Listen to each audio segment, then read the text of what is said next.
അറിയോ? കണ്ടുപരിച്ചൊന്നുമില്ലേ? കണ്ടുപരിച്ചൊന്നുമില്ല. പള്ളിയില അവിടെ ഇങ്ങനെയൊക്കെ ഇല്ല. എന്തിനാ വന്നേക്കണെന്ന് അറിയാമോ? ഇല്ല.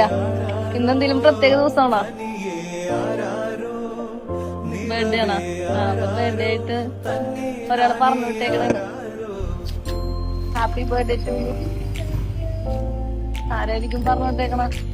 ആട്ടുതൊട്ടിനുള്ളിൽ കൺമണിയേ ചിപ്പിയുള്ളിൽ മുത്തുപോലൻ പൊന്മകളേ. Happy birthday to you. അപ്പൊ ആരായിരിക്കും? കറക്റ്റ് 12 മണിക്ക് തന്നെ കൊണ്ടുവന്ന് കൊടുക്കണമെന്നും പറഞ്ഞായിരുന്നു. ആരായിരിക്കും? നീ പകരും പുഞ്ചിരികൾ കണ്ടു